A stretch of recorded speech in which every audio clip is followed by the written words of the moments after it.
Doamnelor și domnilor, bună seara! În contextul în care isteria a cuprins România, ca să vorbim așa în câteva, știu eu, într-un limbaj comun acceptat și foarte bine digerat de către marele public, în această seară m-am gândit, atâta timp cât politicienii se ascund în spatele tuturor păcatelor lumii, să vă prezentăm un film controversat pe o temă uluitor de controversată. Tema atât de controversată, uluitor de controversată și bizară și eu pamfletată și chiar care a provocat și provoacă în continuare pierderi și isterie, mai ales într-o lume neinformată sau paradoxal prea mult, prea informată, prea ușor informată, dar prea ușor în sensul facilității la informații eronate, false sau teribile și crude manipulări ale intereselor globale care se ascund așa sub platoșa unor secretizări și unor decizii înalt oculte.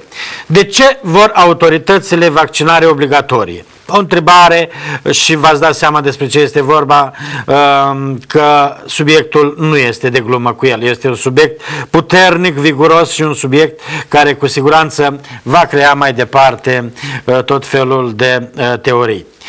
De ce unii numesc teoria conspirației și care ar fi chestiunea vaccinării sau nevaccinării, mai bine zis, o numesc teoria conspirației și că ar fi o aberație, o aberație fără frontiere, o aberație periculoasă atât la nivel individual, de individ, de om, de familie, cât și pentru sănătatea publică per global, dar că este în același timp un imperativ al naturii umane care are nevoie de adevăr. Care are nevoie de adevăr și poate suna lozincard și demagogic în același timp. Este teoria care a isterizat până dincolo de limitele lucidității opinia publică și opinia publică din România.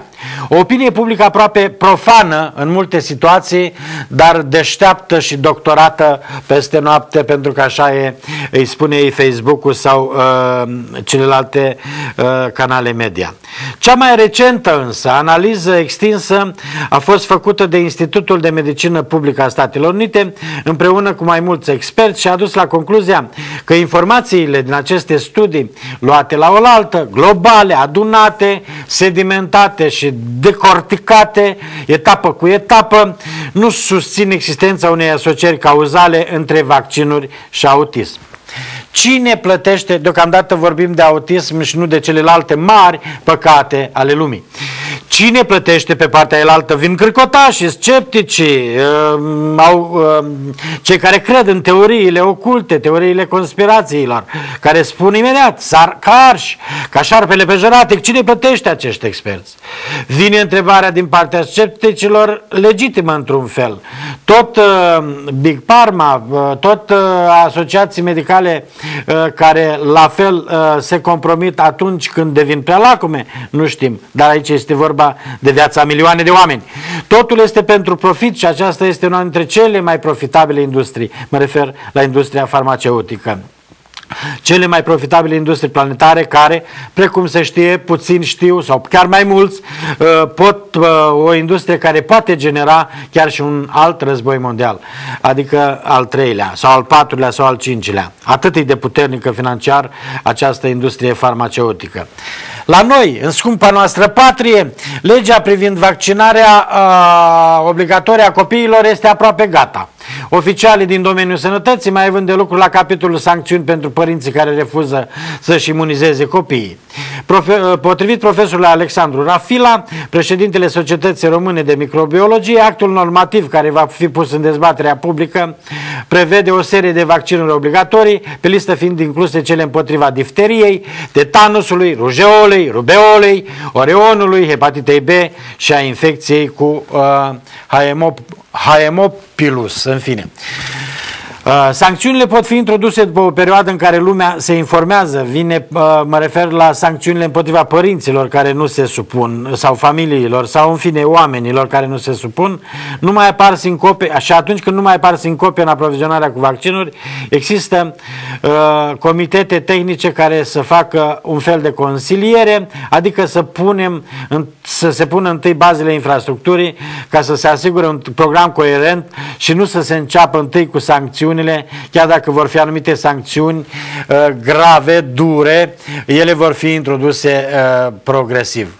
Cea mai dură sancțiune însă, cea mai dură sancțiune despre care s-a discutat până acum este condiționarea înscrierii la școală de prezentarea schemei obligatorii de vaccinare, care după mine pare o crimă. Varianta la care nu s-a renunțat, dar care este încă în discuție, iar ridicând o serie de probleme juridice și chiar zic eu de discriminare uluitoare, de neimaginat. De asemenea, în discuția inițială a fost și prevederea prin care părinții ar putea fi acuzați chiar de rele tratamente aplicate minorului dacă refuză vaccinarea și, pe cum se știe, în aceste cazuri părinții pot face închisoare sau pot fi deposedați de copii. Nu cred, spune un, știu eu, dacă nu un savant, o altă minte strălucită, nu cred că există o sancțiune mai mare în această lume în care trăim decât neacceptarea în colectivitate. Aceasta este o sancțiune completă. Aceasta este o sancțiune supremă. Aceasta este cea mai barbară, sălbatică și intolerabilă sancțiune. A completat Patricio Achimaș Cadariu. În România, una dintre marile probleme în continuare este și acoperirea vaccinării. Acest lucru trebuie monitorizat și rezolvat prin noua lege, dar și prin comisii care trebuie să monitorizeze cum sunt furnizate vaccinurile în comunitate, dacă sunt, dacă nu sunt, cum sunt, pentru că se știe, România este totuși într-un teribil ev mediu în această privință și în România orice haos poate genera aproape masacre pe metru pătrat, prin indiferență, prin lăcomie, prin corupție și în cel mai, știu eu, la îndemână și necostisitor mijloc, prin prejudecată. Pentru că românul, dacă este mândru, să știe pentru toate secolele și mileniile, dacă este mândru, românul are și prejudecăți. Și un român mândru și cu prejudecăți multiple și conservator este la baza tuturor, știu eu, lucrurilor nefericite care îi se pot întâmpla paradoxal, cinic, în primul rând lui și după aceea celorlalți. Vizionați filmul, vizionați o opinie amplă și veți vedea marea tragedie în care locuim fiecare. Numai bine!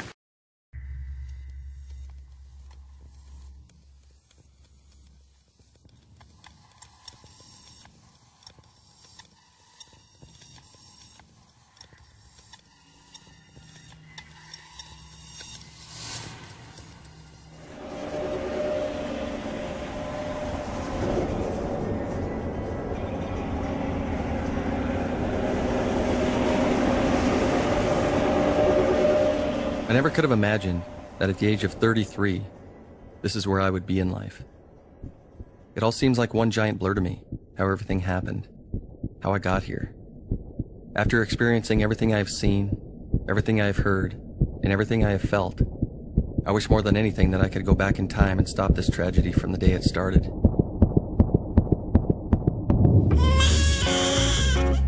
It was on September 13th, 1931, that Virginia S. was born. Hoover was in office, and we were still trying to recover from the Great Depression. It wouldn't be until 12 years later, in 1943, that she would become the oldest of the first 11 children ever diagnosed with autism. The world had no idea what was about to come.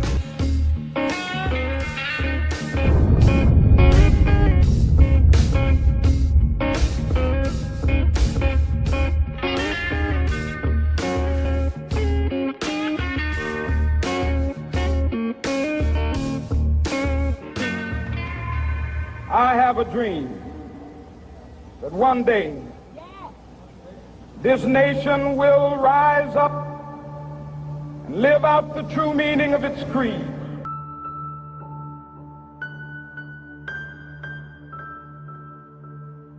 Where were all of the children with autism throughout this time? Years kept passing by as if they were in fast forward. But it was almost as if the condition autism was in a deep sleep and couldn't be awakened.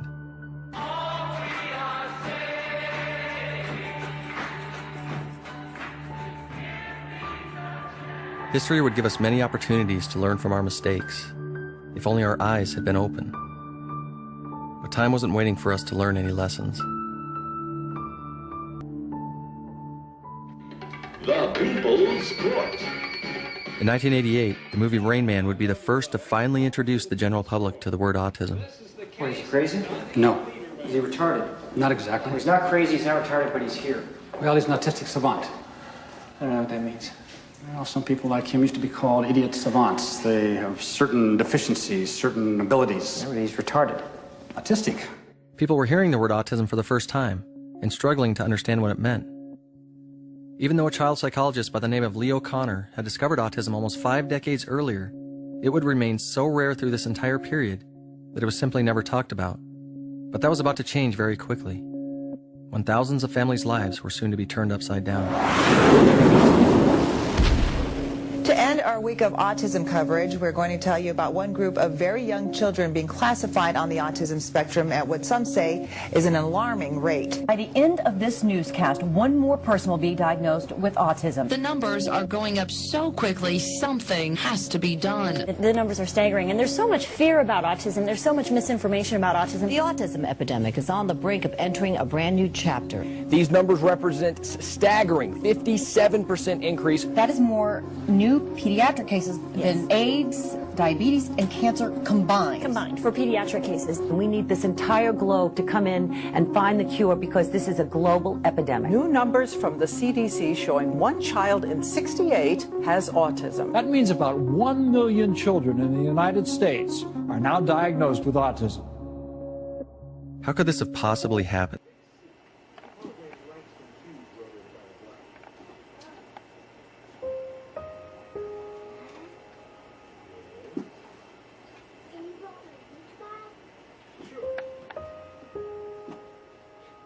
He was definitely spinning anything and everything. You know, you give him a sippy cup to drink from, he'd turn it on its side and spin it.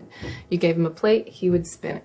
I mean, anything. He'd go up to an office chair and just spin it. He was really hypersensitive to sounds. Like he'd get in the car and the radio would be on and he'd say his name and he doesn't look up, he doesn't acknowledge it, and it's like, what, you know, why are you ignoring me? What? Where'd he Hello? go? No recognition of his peers, no interest in his peers. His receptive language was completely gone. He didn't point at anything. He didn't try to get my attention to share things with me. I mean, he was just checked out. Picked up a book on autism, and I read about a paragraph, and I knew that's what we were dealing with. And I was like, wow. Forget college, it's, you know, it'll be a miracle if he ever speaks. Yeah.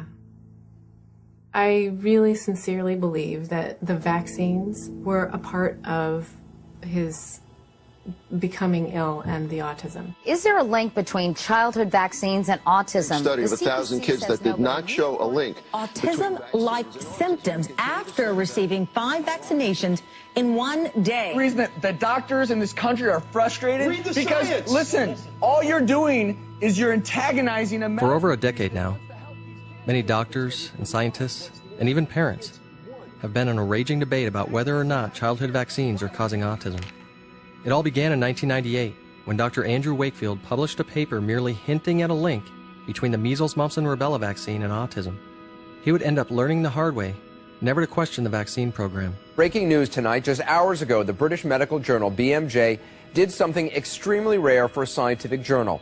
It accused a researcher, Andrew Wakefield, of outright fraud. Others have come along claiming it's specific ingredients in the vaccines that are causing autism. And even others are now claiming it's just too many vaccines given too soon. Vaccines, I would argue, are the safest, best tested things that we put into our body. Obviously, nothing is absolutely safe. It's got to be the vaccines. It's the only thing, you know, that went up in all 50 states at the same time. I don't think it's any longer possible to say there was no evidence of any association between vaccines and autism. Many studies have now been done that have showed there is absolutely no relationship between any vaccinations and autism. It's unquestionably environmental. The science points to vaccines. We've proven it's not the vaccines. It's really time to look elsewhere for the causes of autism.